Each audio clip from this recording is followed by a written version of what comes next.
बहुत समय पहले एक आकाशगंगा में जो हमसे बहुत दूर है। यह वाक्य सिर्फ एक फिल्म की शुरुआत नहीं था, यह करोड़ों लोगों की भावनाओं की धड़कन बन गया। और जब 2015 में star wars the force awakens सिनेमाघरों में रिलीज़ हुई तो यह केवल एक नई फिल्म नहीं थी, यह एक किंवदंती का पुनर्जन्म था। यह महज एक सीक्वल नहीं था, बल्कि एक नई पीढ़ी को सौंपे गए उत्तरदायित्व की शुरुआत थी। यह उम्मीदों का पुनर्जागरण था, एक ऐसी गाथा की वापसी जिसकी गूंज दशकों से हमारे दिलों में बसी थी। कहानी शुरू होती है उस आकाशगंगा में जहां साम्राज्य का पतन हो चुका है, लेकिन उसकी राख से एक नई शक्ति उभरती है, फर्स्ट ऑर्डर। यह संगठन पहले से कहीं ज़्यादा निर्दयी और शक्तिशाली है, और इस गड़बड़ी के बीच रे नाम की एक अकेली युवती रेगिस्तान जैसे ग्रह जुक्कू पर कबाड़ इकट्ठा करके जीवन यापन करती है।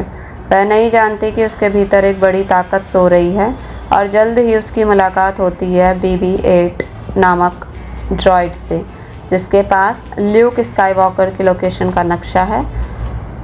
रे का किरदार एक नई शुरुआत है। वह प्रशिक्षित नहीं है, पर उसके भीतर कुछ जाग रहा है। वह सवालों से भरी है, पर जवाब उसके भाग्य में छिपे हैं। फिन एक पूर्व स्टाम्प ट्रूपर जो फर्स्ट ऑर्डर छोड़ देता है, उसके साथ आता है। दोनों की जोड़ी नई बगावत का प्रतीक बनती है। फिन डर को पीछे छोड़कर साहस का रास्ता चुनता है, और यही चुनाव इस फिल्म का केंद्रीय संदेश है।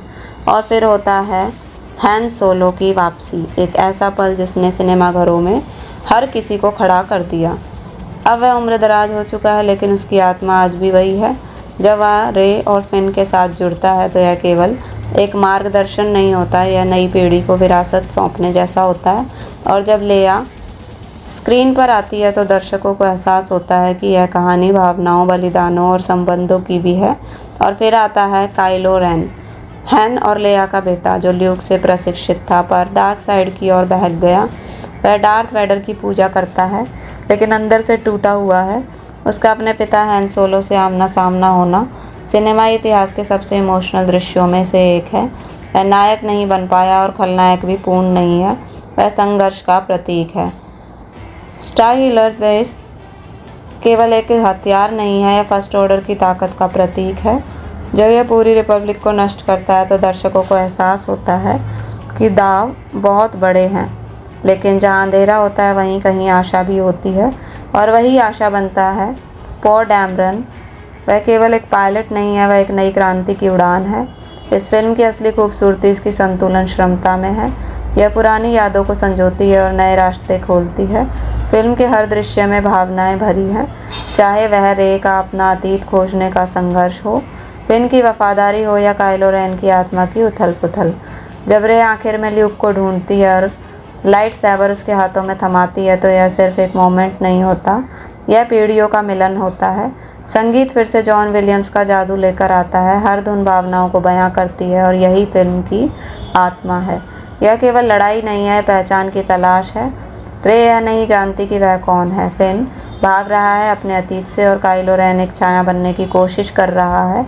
लेकिन अंत यह फिल्म कहती है, पहचान वो नहीं जो तुम्हें दी गई है, बल्कि वो है जिसे तुम खुद बनाते हो।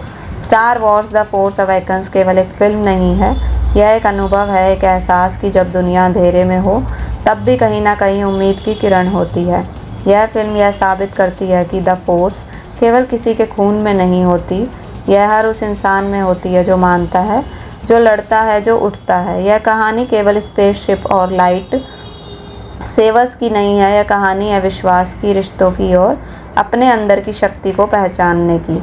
और इस तरह गाथा ने फिर से उड़ान भरी। अंत नहीं हुआ, बल्कि एक नया अध्याय शुरू हुआ।